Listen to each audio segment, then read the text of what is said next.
Hey, this is Matt once again. What about to the videos of the paid request this time for Elliott? Thank you so much for that. And for those interested in requesting any type of videos, feel free to send it either directly to my PayPal or join my Patreon. Both links are down below in the info box. And Elliott wanted me to check out more of Doctor Who. Now, throughout these reviews, I keep saying season 1. Technically, season 1 is in the 60s and whatever, but when they rebooted it, however you want to put it. Well, I don't even want to say reboot, because if I understand this is the same continuity as that stuff, but anyway, around 2005 when they started up again, they call it season 1 yet again, so that's why I'm putting it. But this is episode 7 and 8, The Long Game and Father's Day. Now, I mentioned, so far I've liked Christopher Eccleston, can't pronounce his name, Christopher Eccleston's. I liked his performance as Doctor Who. I know he only lasted this 1 year. The girl named Rose, I don't mind the actress. The character at times rubs me the wrong way, especially in episode 8, Father's Day, which I'll get to. That episode kind of really made me hate the character of Rose. Really annoyed at piss with her. But anyway, episode 7, The Long Game, they are joined by this guy Adam, who was in the previous episode, which I thought was the best episode so far, Dalek. I would say that was my favorite episode so far of this season. But he's joined them, and they go to the year 200,000 and to see how Earth is doing. But the Doctor realizes something is off. To jump ahead, he realizes that humanity's growth has been stunted. Something's holding it back. They should be a lot further than this. Something is off. And there's this satellite called... It's a space station called Satellite 5. And they'll look around to see what's going on here. Try to get to know the environment. The guy Adam, he's filled with wonder what's going on. And they witness these folks. They connect their hands to... It looks like the display in Total Recall. Remember at the end of Total Recall? The Arnold Schwarzenegger film, not the remake. Where the reactor, there's the module and the hand. You put the hand in. That's what it looks like. Only it's like 2 hands. It looks like the same thing you... So they put it in there. And then one person, they all have this like computer thing. It opens up and there's a chip in their brain. And it's in order to get information and things of that nature. So it's like a port of a computer in their brain. Which is an interesting idea. Interesting visual, I would say. But again, the Doctor realizes something is up. One lady gets brought up for a promotion to the upper echelon, and she meets the editor, played by Simon Pegg. Okay, cool. Simon Pegg from Shaun of the Dead, among other films. I do like Simon Pegg as an actor, and it's cool to see him in this. You kind of find out that he's working for this creature that's in the ceiling, and they're using all these dead bodies to do the work for them, where they unleash a climate of fear, where misinformation try to keep people scared. And it's supposed to be a take on the media, how the media will use misinformation, keep people controlled, scared. You mean like today? Now, that's a noble plot and story, but I thought they could have done a lot more with it, and they didn't, and that was disappointing. So at the end of the day, I would say this episode was disappointing. Because again, this idea of lying and what lies have they told, what misinformation have they shared, and the details of that, and it just seems there's a lot of food for thought to be put in there, a lot of satire you could work into it, but it doesn't really utilize any satiric elements which I mean you would see in films like RoboCop and total like a lot of other films, but you don't really see any of that in this. Instead, it's this one guy, Adam. This porch set with the brain's an interesting idea. Let me go put a chip in my brain too. Why? So that he could call back to his time to put all this information on his answering machine, like an idiot. But that's put in there because after Doctor Who and Rose, they talked with this other lady about there's something fishy going on, and how come at one point something about the heat fluctuations on the station, all this other stuff that things don't add up. The Doctor and Rose are brought up just like that one girl was, and they're caught, and Simon Pegg is curious about them because we don't know anything about you two. We have no information. Apparently you guys don't exist. So I'm very curious about it. But because of Adam and him pushes information onto that damn answer machine, then Simon Pegg finds out. The lady who they were talking to before, she goes up, she helps out. I didn't mind that actress. I forget her name. I apologize, but I did like that actress. I'd probably say she was my favorite part of the episode. I thought she gave a, nothing noble, but just, I liked her attitude toward things, and she helps save the day, gets into the seat, gets her mind out there to screw up, to defrost the area, to mess with the creature, overload the system. And that's the thing, like the Doctor and Rose don't really do anything to fix the problem. I guess you could say they at least let this girl know what was going on, and they gave her the vital information, so when she followed them, she found out the truth. But she's the one who saves the day. She's the one that gets everything overloaded, and like I said, the Doctor and Rose are pretty much just trapped. When they're let go, they just run away. So it's like your lead characters don't really have a whole lot to do. They didn't really do a whole lot to accomplish and fix the situation.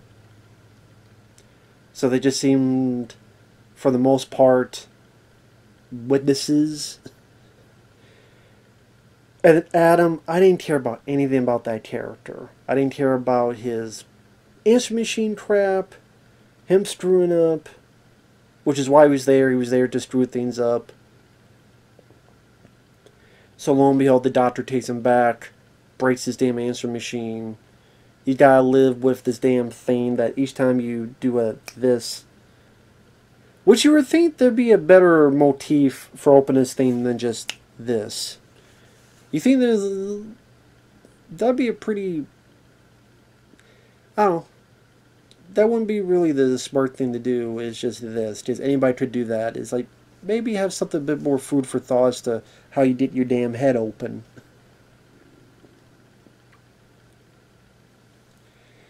But again, like, it was cool to see Simon Pegg in there, but again, just the plot, what it could have said more about media and manipulation and feeding lies to people.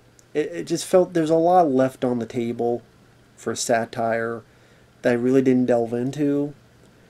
Again, and that, and not giving a crap about anything about Adam's subplot, and again, the Doctor and Rose really have nothing to do in the third act. Just left a bit of a disappointing bit of business, especially coming off of the last episode, Dalek, which I thought was the best. Like I said, the best so far this season.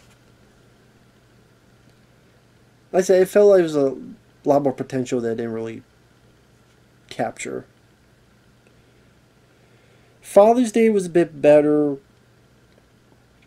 Pretty much, Rose, she thinks about her dad who died long ago, and she wishes she could have comforted her dad. So the Doctor gives her the opportunity. Granted, you would think he would know better, but you just say, okay, he trusts Rose. Wrong decision. But you think he would be a bit more, at least, I don't know. I'm not sure about that. Like, a little bit more cautious. But the fact he's like, okay, and immediately is down for it. Didn't seem. But I guess that's the point, is that the doctor, by this point, trusts Rose so much that he just did it 100% willingly. So she sees her dad die, but she couldn't comfort him, so they go back a second time. She rushes to save her dad. Granted, why didn't the doctor try to rush her and tackle her? I don't know, but he didn't. By doing so, by saving her dad, it screws up the timeline, and now these creatures called Reapers are coming out. Kind of trying to be the bandage of this ripped time. And you have this red POV of the Reapers. And things are screwing up. The TARDIS, his phone booth, Doctor Who's phone booth is empty now. There's nothing in it.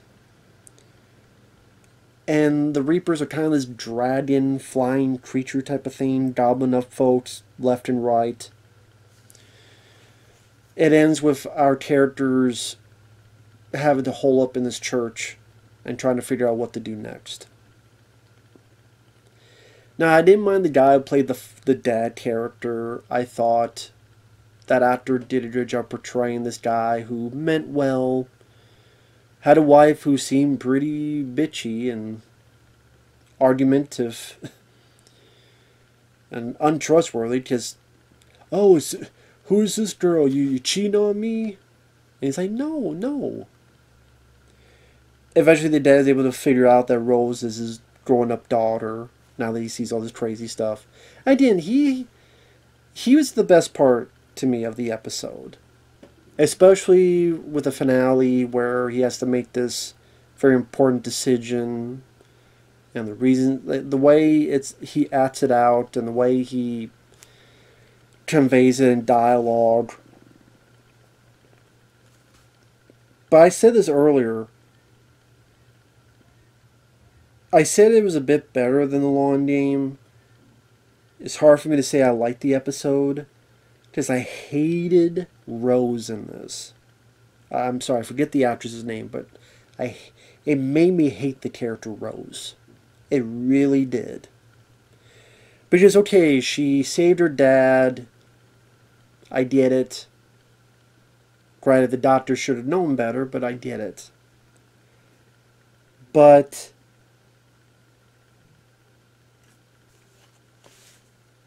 the fact that, oh, I'm not stupid, and the doctor's like, you could have fooled me, and he's right. And there's literally a bit where the doctor clearly tells her, you cannot touch that baby, because that baby is you. If you touch that baby, it's going to create a paradox. That means we're going to be in deeper shit.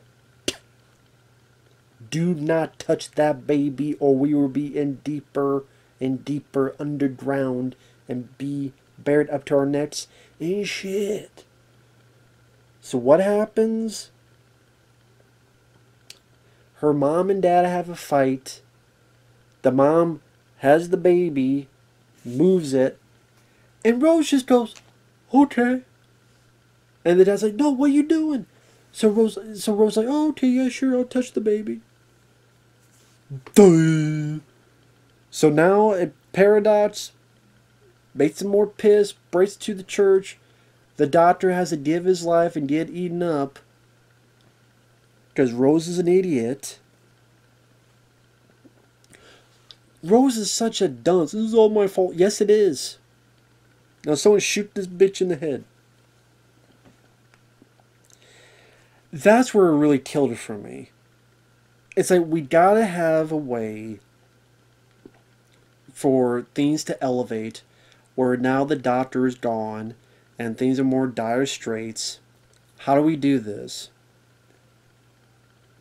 Now, maybe you could have done it where she has to save the baby and no one is nearby.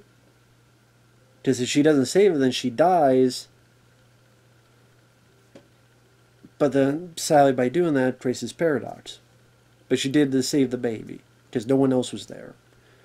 Or she's trying to get away, but some kind of trip and falling. Maybe the church is shaken, and she accidentally falls in, or the baby somehow slides into her and she didn't mean it, or... But no, literally, take this. Oh, sure, I'll take it. Ah, you know, everything is screwed. You dunce. But the dad realizes what he needs to do because the car that was going around, the car that had hit him, keeps going around and disappearing, and appearing, disappearing, reappearing. So the dad, he's smart enough to figure out what's going on. He makes the righteous decision, and he goes out, takes the hit. And like I said, the dad was the most likable part. I thought the actor did a good job conveying the appropriate emotions. I thought definitely showed courage with the character and what he needed to do. The moments he had with his older daughter Rose and how he treated her and reacted to her when he found out who she was. I did like that actor. The look of the Reapers... Well, I should say, the look of the creature in episode 7 in the ceiling was kind of blasé. It's just, here's a mass of flesh and some teeth. I mean, not the most unique or creative look of a creature. It's on the ceiling, and there's some teeth, and that's it. And, you know, done in CGI. Here, flying in CGI... They look kind of like dragon creatures. I can't remember what the faces were like. It wasn't a dragon-like face. It was a different type of face, but... Again, I do wish somehow, some way, some practical effects were used, even for close-up shots. But that was, you know, that's not the case. I would say better design than the creature in episode 7, but, you know, it was there. I mean, if you want to see this kind of episode done much more with a stronger emotional palette, you can watch Star Trek's City on the Edge of Forever. I believe is the name of the episode, because I'm bad with names. The one with Kirk and Edith, and what needs to be done, and that had a episode I enjoyed more, but I love the original Star Trek. I actually have the DVDs up there. The older DVDs, the ones with the yellow, red, and blue shells. I know they did newer ones where you could choose between enhanced special effects. That's the old one with just the old special effects. No other choices. But anyway, going off tangent. Like, so that... We've seen that before, where it's a time travel and someone's saved and ultimately they have to... In this case, it's more of a choice. In Star Trek, it wasn't. Well, technically a choice for Kirk, but anyway, going off tangent. But yeah, the Rose character just came out as such a dunce moron that I'm like, to this character, like, kiss my ass, this character, you know. But, everything did get fixed, everything did get resolved, it's back to where it was.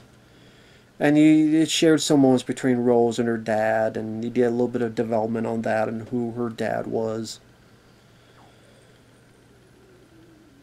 And again, he was definitely, I thought, the best character in the story. So there's that at least. But I mean, those are my jumbled thoughts on these two episodes. With that said, thanks for watching, take care, and we'll see you guys later. Bye-bye.